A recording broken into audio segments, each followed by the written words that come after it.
Amin Rais pengen tetap eksis. Ibarat radio rusak atau pemutar musik yang error, lagu yang dimainkan oleh Amin Rais itu lagi, basi. Harus dibawa ke pengadilan. Saya yakin IKN yang gagal itu hanya salah satu kejahatan Mulyono. Jadi kalau ibu kota politik berarti juga eksekutif sekarang sudah siap, yudikatif, legislatif harus disiapkan sehingga pemerintah bisa pindah ke sini. Pemandangan udara ibu kota negara atau IKN yang tengah diselimuti kabut membuat kagum sejumlah warganet. Ini kan yang lo penasaran dalamnya istana tuh kayak gimana? Ini kita lagi ada di Skydeck, bagian di mana kita bisa ngelihat seluruh struktural yang ada di Istana Garuda. Selamat datang di Yuda Media. Kalau bosen boleh skip video ini, khusus video ini aja ya. Serius. Karena kita akan bahas Amin Rais. Lagunya itu aja. Kayak gak ada yang lain. Kali ini diulang lagi soal IKN. Apalagi nih? Ya untuk mengisi waktu luang coba kita dengerin ya. Harus dibawa ke pengadilan. Saya yakin IKN yang gagal itu hanya salah satu kejahatan Mulyono. Bahwa pagar bambu di lautan sebelah utara Tangerang sepanjang 31 km juga ada tangan kotor Mulyono di situ. Jadi insya Allah manusia Mulyono akan mengakhiri hidupnya di penjara. Nah, tangan Jokowi itu tangan yang panas dan beracun. Seperti biasa dan lagi Pak Amin Rais mengeluarkan statement yang tendensius kepada Pak Joko Widodo. Di setiap kesempatan narasinya, beliau selalu memframing negatif terhadap Presiden Republik Indonesia yang ke-7 ini. Ya biasalah, mungkin barangkali Pak Amin Rais memiliki dendam pribadi kepada Pak Joko Widodo, kita kan tidak tahu. Berdasarkan statement Pak Amin Rais yang mengatakan bahwasannya Ibu Kota Nusantara atau IKN itu mangkrak.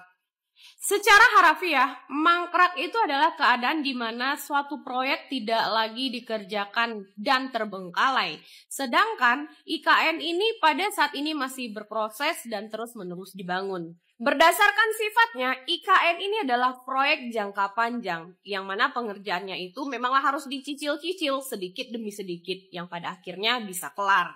Apabila Pak Amin Rais terus-menerus memberikan statement seperti ini, itu berpotensi menurunkan harga diri dan kepercayaan diri negaranya sendiri. Sehingga apa efeknya? Investor luar negeri atau asing tidak memiliki trust atau kepercayaan untuk menitipkan sejumlah aktiva lancarnya ke negara kita. Jadi, untuk membangun peradaban yang maju, maka salah satu syaratnya adalah kepercayaan diri oleh warga negaranya sendiri. Namun tidak begitu yang dilakukan oleh Pak Amin Rais. Bagaimana orang luar akan percaya ketika orang dalam sendiri tidak percaya? Jika memang sudah terpenuhi unsur untuk mempidanakan Pak Joko Widodo, maka segeralah penuhi unsur pidananya agar Pak Joko Widodo bisa segera diproses. Kemudian kalau memang sudah terbukti dan Pak Joko Widodo bisa diproses, Pak Amin Rais akan berhenti memframing dan mengeluarkan statement-statement yang seperti ini. Tapi saya ragu Amin Rais punya bukti dari setiap omongannya. Analisanya gampang.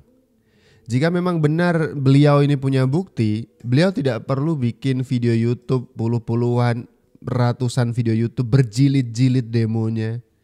Ngumpul bareng sama Said Didu, Refli Harun. Gak perlu capek-capek begitu di umur yang setua ini. Kenapa?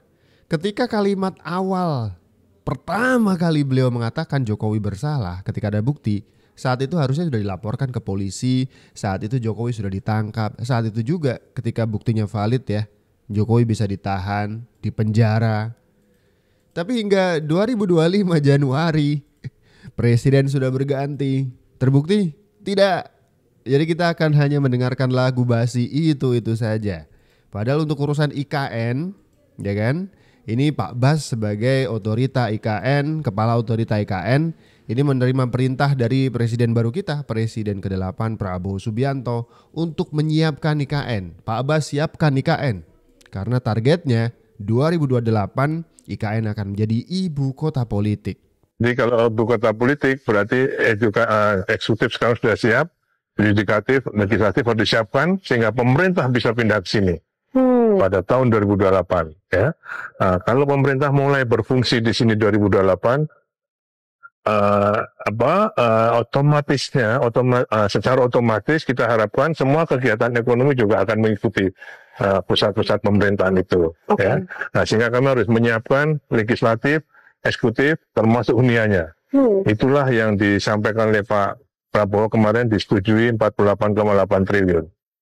Pembangunan IKN tahap kedua tersebut, negara akan menggelontorkan dana sebesar 48,8 triliun rupiah dan sudah disetujui oleh Presiden Prabowo Subianto.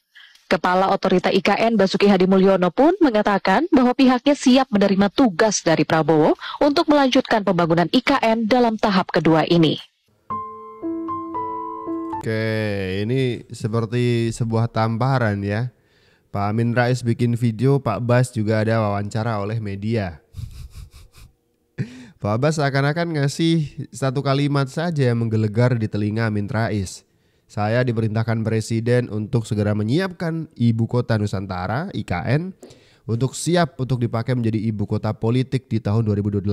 Amin Rais, nggak jadi mangkrak nih. Gimana nih? Padahal IKN lagi diserang-serang, dicari celahnya, dicari kapan nih tanggal mangkraknya, berhenti pembangunan dan seterusnya. Kata mangkrak itu adalah penjelasan dari situasi di mana tidak ada lagi pembangunan yang dilanjutkan. Mungkin pembangunan tidak semasif dulu, tapi tetap lanjut, jadi santai saja. Bahkan ketika baru-baru ini bandara di IKN terendam air, banjir, waduh. Ini buzzer udah siap-siap bikin narasi yang macam-macam. Tuh kan, mangkrak nih, dan seterusnya dan seterusnya.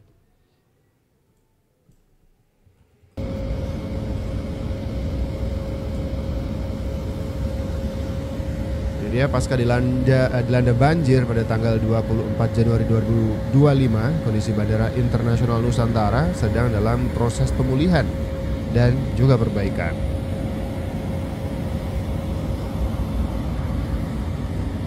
Masih ada beberapa sisa material pembangunan yang berserakan di bagian pinggir-pinggir.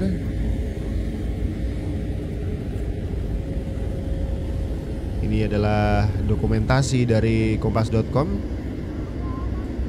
Bekas dari banjir masih terlihat lumpur, masih melekat di jalanan dari kondisi Bandara Internasional Nusantara ini. Dari situasi ini dan berita ini kemudian para pembenci dan pengkritik IKN kemudian mempunyai narasi yang buruk begitu ya. Ini IKN yang kemudian masa depannya dipandang gelap. Tidak ada masa depan yang cerah kalau misalkan IKN diteruskan pembangunannya. Buktikan saja ini ada banjir begini saja sudah bikin Ibu Kota Nusantara jadi kelimpungan begitu. Bahkan bandaranya harus terendam lumpur. Kalau misalkan ada masalah menurut saya ya otoritas IKN yang dipimpin oleh Pak Bas pasti akan punya solusi dan juga akan memperbaiki situasi-situasi dan kondisi yang kurang tepat atau masih kurang proper begitu kan. Tidak mungkin ketika ada seperti ini kemudian Pak Bas akan diam, tentu saja tidak. Kita akan menerima kritik tentu saja ya, apa yang harus diperbaiki akan diperbaiki, termasuk bagaimana nanti kelanjutan IKN tetap akan dijaga karena sekali lagi IKN sudah menjadi produk undang-undang atau perintah undang-undang. Siapapun presidennya, maka dia wajib untuk meneruskan pembangunan dari Ibu Kota Nusantara. Itu dia. Ini ada satu hal yang membuat saya terenyuh gitu ya. Ada satu video ini dari netizen kalau tidak salah ya, bagaimana memperlihatkan kondisi IKN yang epik sekali waktu pagi hari masih diselimuti kabut. Indah sekali. Coba kita tonton bareng-bareng. Ini dia. Oh, ini dari Asumsi. Pemandangan udara Ibu Kota Asumsi Negara atau IKN yang tengah diselimuti kabut membuat kagum sejumlah warganet. Pemandangan ini diabadikan lewat sejumlah video yang diunggah seorang pengguna Instagram dengan nama VF or Virtuous baru-baru ini. Salah satu video menampilkan Istana Garuda yang tengah direngkuh kabut dari sudut pandang di udara. Ujung sayap atas bangunan yang berbentuk Garuda itu menyembul bak berada di atas awan. Video lain menunjukkan fasad Istana Garuda yang juga diselimuti kabut. Sampai-sampai atas bangunan itu tidak terlihat akibat tertutup kabut di IKN. Pemandangan ini memukau para warganet karena keindahannya. Mereka tidak sedikit yang berkomentar memuji keindahan IKN ketika dilumat dengan kabut. Wow, indah sekali ya. Bagaimana kondisi pagi hari di mana Pak Prabowo dan juga Pak Jokowi waktu itu yang ketika masih menjabat dan kunjungan ke ibu kota Nusantara juga sudah membuktikan sendiri bagaimana kondisi udara di IKN itu jauh lebih bersih, jauh lebih segar, dan tentu saja lebih minim polusi daripada Jakarta tentu saja.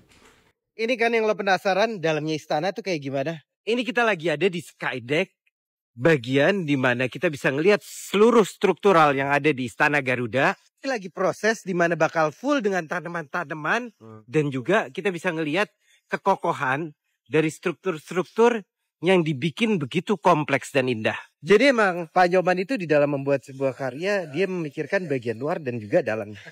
Ki, ini Skydeck buat apa sih sebenarnya gunanya? Ini sebenarnya ruang tunggu ke presiden. Sebelum dipanggil tuh bisa nunggu di sini sambil menikmati struktur. Bawahnya itu nanti sekian tahun kan tumbuh tuh jadi hutan bawahnya. Jadi, nah di sini ini apa namanya corporated itu akan menciptakan breeze, angin sepoi-sepoi. Nah itu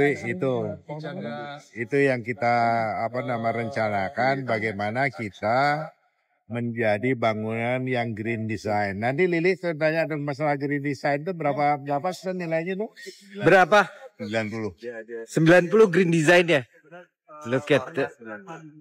Itu makanya kenapa nggak pakai AC di sini tapi kerasnya lebih dingin. Itu saat sebuah karya seni dikombin dengan teknologi dan sains di dalamnya. Jadi benar-benar dia memikirkan gimana udara dari luar itu bisa dipecah dari titik-titik ini nih, lubang-lubang ini untuk membuat udara yang masuk itu jauh lebih dingin. Ini gue tunjukin strukturnya secara utuh. Look at that. Wow, gila sih. Wow. Ada tiap boltnya.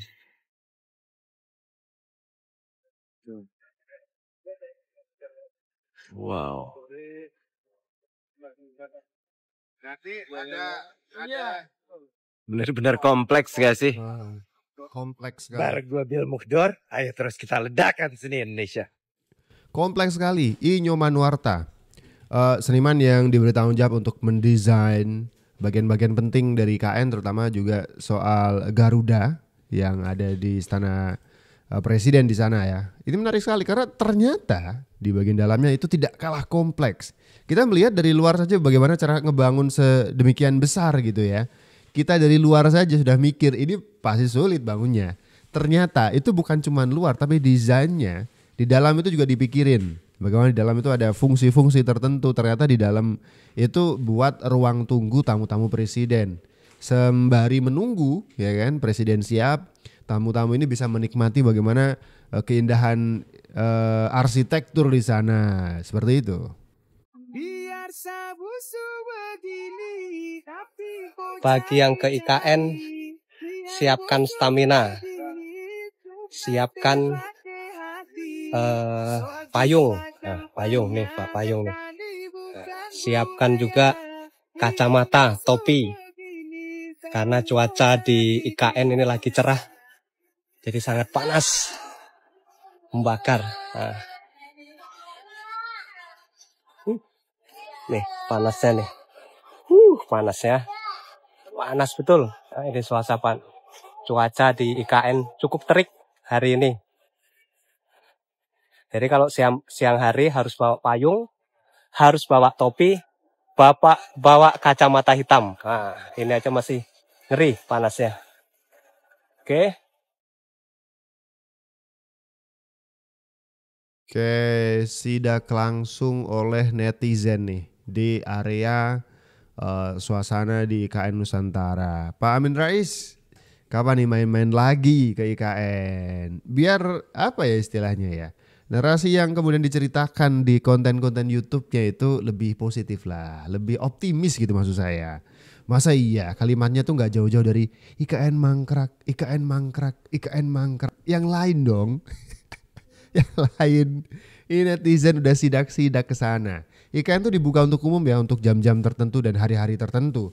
Itu dimaksudkan dari otorita IKN juga untuk ngasih informasi ke masyarakat Masyarakat tuh bisa ngecek langsung bagaimana kondisi IKN, bagaimana kondisi calon ibu kota mereka. Kita, ibu kota kita gitu. Jadi narasi-narasi mangkrak, pembangunannya mandek itu semuanya bisa terjawab dengan sendirinya. Kenapa? Karena masyarakat bisa langsung ngelihat ini IKN dibangun bener gak sih? Lanjut gak sih pembangunannya? Jawabannya adalah lanjut. Pembangunannya bener. Jadi kalau misalnya begitu kita lebih percaya mana nih? Amin Rais atau netizen yang ini nih melaporkan langsung dari IKN nih? Percaya yang mana? Coba tulis di kolom komentar. Percaya yang mana kalian?